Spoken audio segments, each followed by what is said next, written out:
Au bout de 6 mois, la moitié des machines du Cap La Tête de Cheval présentaient des dysfonctionnements majeurs et le professeur se trouvait au fond du trou, tant sur le plan pécunier que du point de vue du mental. Les Contes de l'innovation, un podcast produit par Myriagone Conseil qui révèle les innovateurs d'hier et d'aujourd'hui. Bienvenue à tous dans ce nouvel épisode. Aujourd'hui, nous vous invitons à plonger au cœur de l'univers du professeur Cradépou, un audacieux savant confronté au dysfonctionnement de ses robots.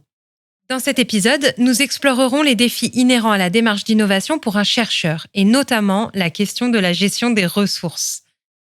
Pour la raconter, j'ai le plaisir de recevoir Thomas Marissal, chercheur au sein de l'équipe Codage neuronal et plasticité en conditions physiologiques et épileptiques. Bonjour Thomas et bienvenue dans les Contes de l'innovation. Avant de partir en direction du Cap de la Tête de Cheval, est-ce que vous pourriez peut-être vous présenter en quelques mots ? Déjà, pour vous dire les premiers mots, j'aimerais vous remercier de m'avoir invité. Mon nom, c'est Thomas Marissal. Je suis chercheur à l'INSERM, à Marseille, en plein milieu du parc des Calanques. Et je travaille sur les mécanismes neuronaux qui sont dysfonctionnels dans le cadre de maladies neurologiques comme l'épilepsie ou la schizophrénie. Je vous remercie, c'est très clair. Et sans plus attendre, je vous propose de partir à la rencontre du professeur Cradépou et de ses amis les golems. Thomas, c'est à vous. Il existait autrefois un endroit, aujourd'hui disparu, appelé le Cap de la Tête de Cheval. Cette drôle de dénomination lui fut donnée car la péninsule apparaissait sur une carte comme un museau d'étalon qui plongeait dans la mer ventricule pour s'y abreuver. Dans cette région étrange, les habitants trouvaient un bonheur simple dans une vie paisible et digne. Pour être honnête, leur existence était considérablement facilitée par les golems de métal. Des robots infatigables façonnés pour les assister dans toutes les tâches pénibles. Labourer les champs, creuser des galeries de mines, construire des édifices, soulever des tonneaux ou bien promener le chien le soir. Ces colosses de cuivre, d'acier et de tungstène auraient pu passer pour des créatures de cauchemar. Hautes comme 2 hommes, lourdes comme 3 bœufs, ces moteurs placés à l'arrière expulsant à intervalles réguliers une épaisse fumée bleue. Elles produisaient toute une gamme de sons artificiels inquiétants. Un lourd « toum, toum » lorsque l'une de leurs 4 pattes se posait sur le sol. Un « à chaque mouvement des articulations ou des pinces. Un long « suivi d'un « quand se gonflaient les vérins pneumatiques, sans parler du persistant émis par leur générateur solaire, ponctué par le pip-pop-pip périodique de leur cerveau quantique. Toutefois, était-ce leur allure un peu gauche quand ils se déplaçaient ? Leur silhouette rondouillarde et rassurante ? Leurs gros capteurs oculaires qui généraient une douce lumière bleue et leur donnaient une bonne bouille ? Toujours était-il qu'ils n'effrayaient personne, au point que les enfants se juchaient sur leurs larges épaules. Les chats se frottaient à leurs membres en ronronnant lorsqu'ils s'immobilisaient. Et il arrivait que des oiseaux établissent leur nid dans le ronfoncement climatisé au niveau de leur cœur positronique. La fabrication et l'entretien de ces golems étaient assurés par le professeur Cradépou. Une personne bienveillante et ingénieuse, mais avec qui la communication se compliquait par une grande distraction, combinée à une surdité sévère dont il ne semblait guère conscient. Ainsi, quand les habitants du Cap de la Tête de Cheval venaient lui commander une machine, un certain temps pouvait être nécessaire pour se faire comprendre, comme vous pouvez le constater. « Professeur !» lui demanda un potentiel client. « Je souhaiterais un robot pour extraire le charbon. »« Pour traire un chat borgne ? Vous plaisantez ?» Ou bien « Monsieur Cradépou, pourriez-vous fabriquer une machine qui m'aide à arroser les cultures lors des mois arides ? C'est dégoûtant. Allez plutôt montrer ça à un médecin. » Et ainsi de suite. Néanmoins, avec beaucoup de persévérance, chacun finissait par repartir avec un golem en échange de quelques pièces d'or. Oh, pas grand-chose en fait, très peu, compte tenu des immenses services que leur rendaient les colosses d'acier. Pas vénal pour un sou, le savant calculait ses émoluments de sorte à subvenir à ses besoins élémentaires et couvrir le coût des outils et des matériaux nécessaires à la fabrication de ces créatures. Face à son savoir-faire inégalé et ses prix imbattables, nulle concurrence ne se développait. Cela créait quelques mécontents et envieux, surtout chez les très rares personnes que le professeur Cradépou conduisait. Dans cette catégorie se rangeait notamment mademoiselle Chignon-Sérail, une usurière sans pitié, doublée d'une redoutable investisseuse.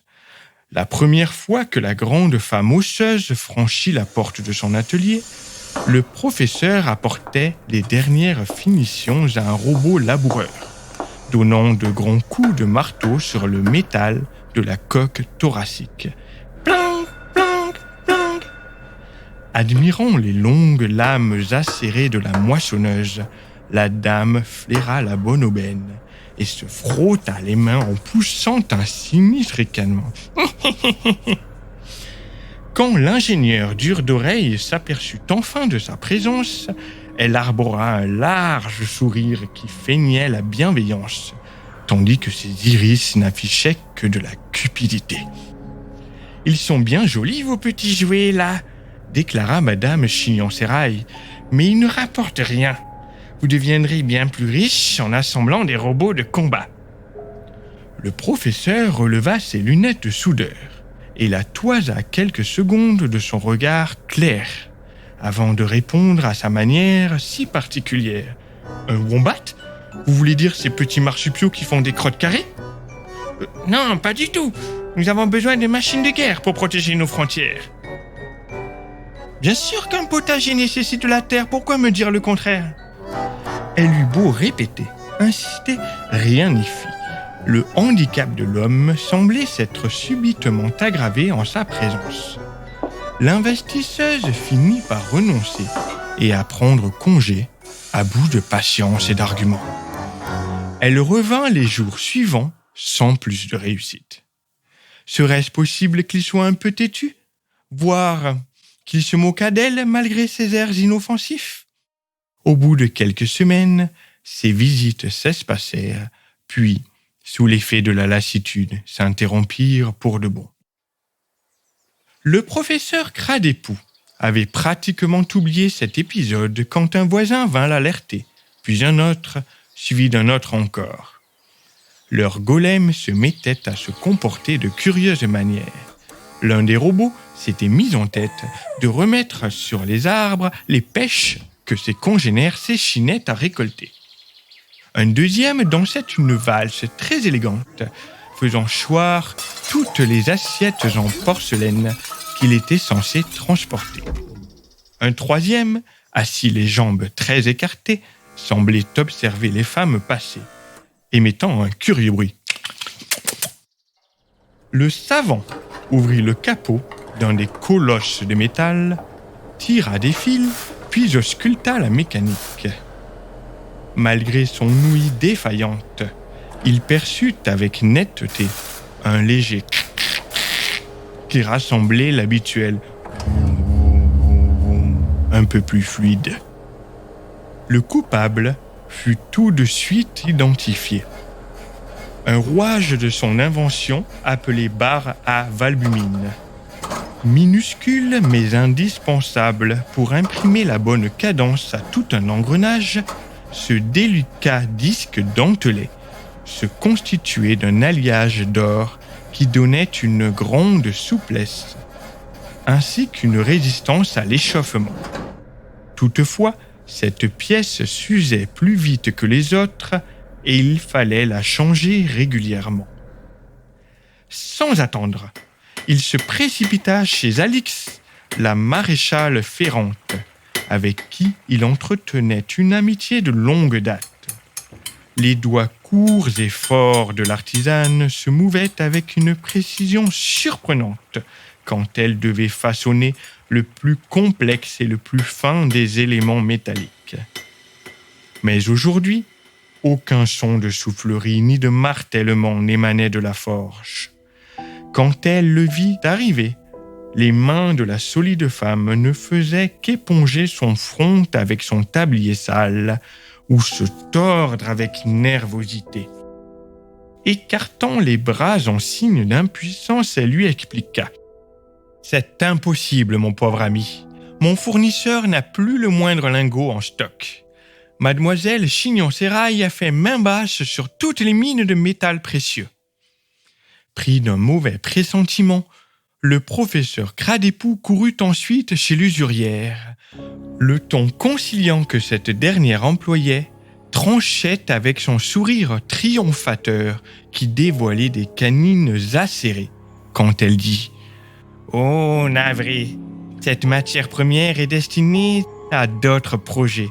Je n'ai malheureusement pas les moyens de vous aider pour vos machinettes. » Frottant son menton et plissant ses paupières comme si elle réfléchissait, elle ajouta : « À moins que vous acceptiez ma proposition de construire des androïdes de guerre ?»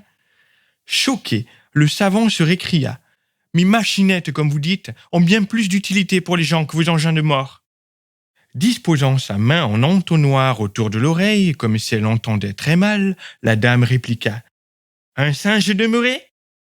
Inutile de m'insulter. » Puis elle ricana.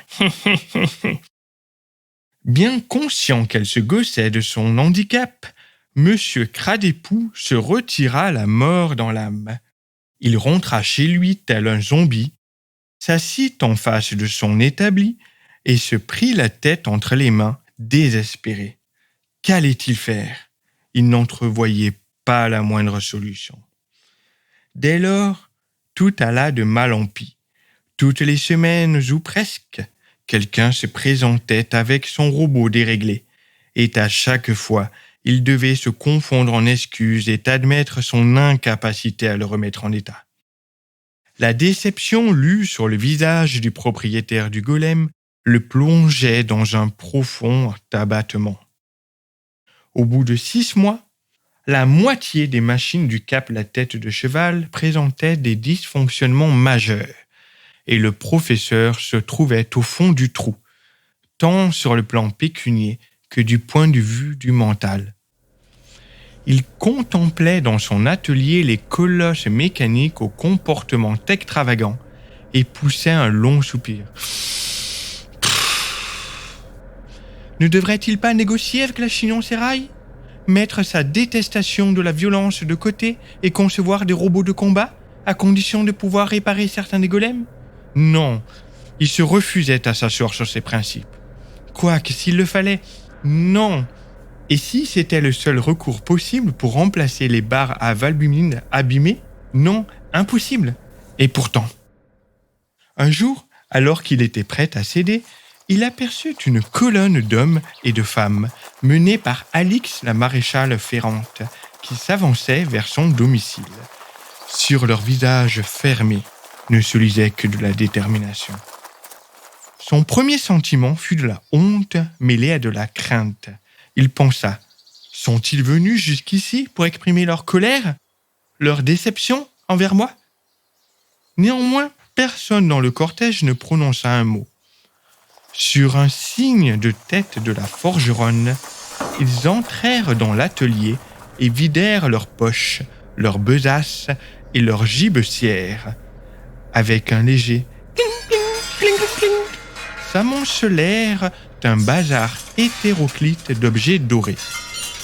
Ici la bague de fiançailles de Tata Misalène, là la bague de mariage du grand cousin Pustule, ou encore les boutons de manchette offerts par Mamie Mauvais Goût. Quand tout le monde fut passé, un imposant tas d'or brillait sur le dessus de l'établi. Les yeux écarquillés par l'incompréhension, le professeur Cradépoux bredouilla : Je... Alix lui tapota l'épaule. « Je suis allé voir tout le monde. Aucun n'a été difficile à convaincre. Il faut s'entraider, surtout quand cela vaut la peine. Le savant était si ému par cet élan collectif de solidarité qu'il en oublia de mal entendre. Il se mit au travail dans l'instant et retapa tous les golems déglingués. Grâce à la générosité de ses voisins, il avait collecté assez de métal précieux pour entretenir les machines existantes pendant plusieurs mois. Soit plus que ne pouvait attendre la Chignon-Sérail, qui s'était endettée pour acquérir les gisements d'or et se retrouva sous la pression de ses créanciers. Elle dut tout vendre à vil prix pour échapper à la banqueroute. Sauriez-vous deviner qui s'en retrouva propriétaire ? Alix, la maréchale ferrante. Elle continua à fournir ses talents de forgeron ainsi que des barres à valbumine en alliage d'or au professeur Cradépou. Elle ne chercha jamais à le pousser à réaliser quelque chose d'autre que ce que le savant passionné aimait faire et le faisait bien. Presque tout le monde s'en trouvait gagnant et le pays de la tête de cheval connut une période de grande prospérité grâce à ses golems en parfait état. Merci Thomas pour ce voyage inspirant.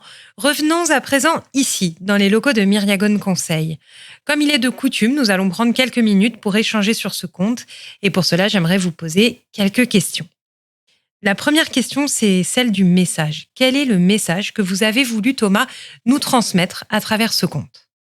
Je crois que le message principal, c'est que il faut se montrer passionné dans son travail et, si possible, chercher un travail déjà, un projet dans la recherche qui nous corresponde à 100% et sur lequel on va se donner au maximum. Et je crois que j'ai la chance de faire ce métier, d'avoir un métier qui me permet de faire ce qui me plaît le plus dans la vie. Et c'est une grande chance. Oui, je la mesure. Merci. Et alors, peut-être que passion ne veut pas dire absence de difficultés.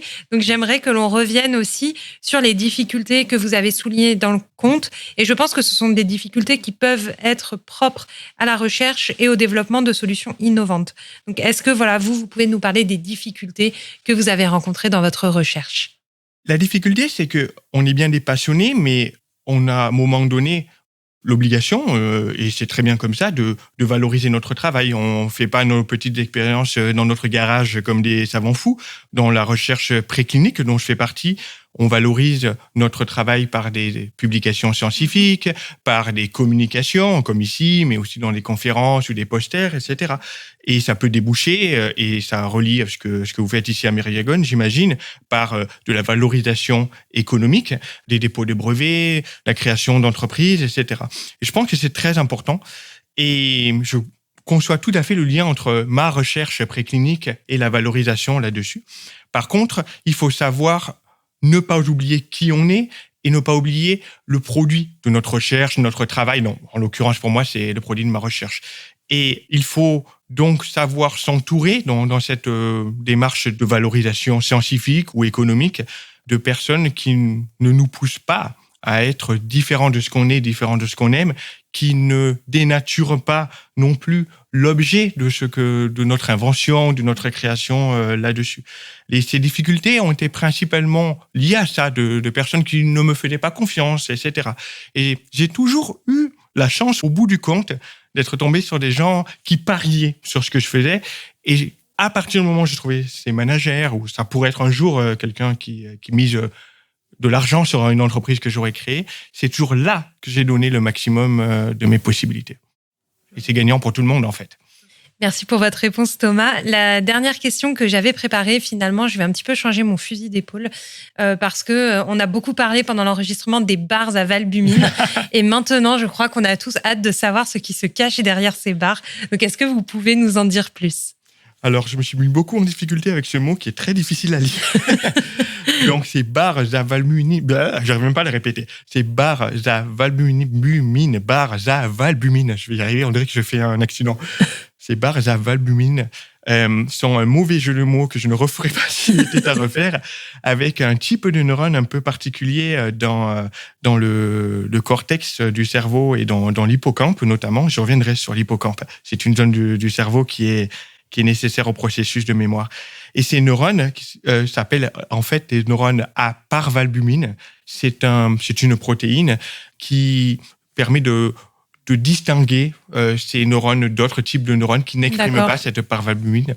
Et ces neurones à parvalbumine sont très importants dans les circuits du cerveau. Ils sont très peu nombreux, mais ils jouent un rôle de chef d'orchestre.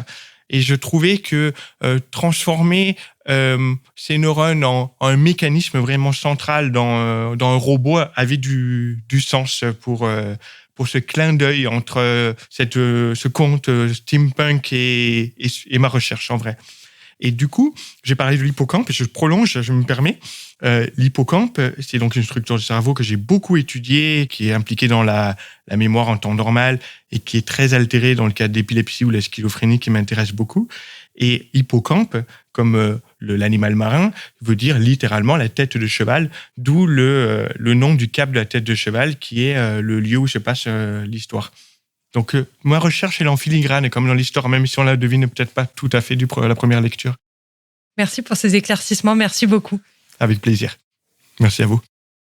Et voilà, c'est ainsi que se termine ce nouvel épisode du podcast. Dans un moment de crise, lorsque la cupidité menaçait de tout détruire, l'unité et la générosité de la communauté ont triomphé. À travers cette aventure, nous pouvons retenir 3 bonnes pratiques qui méritent d'être rappelées.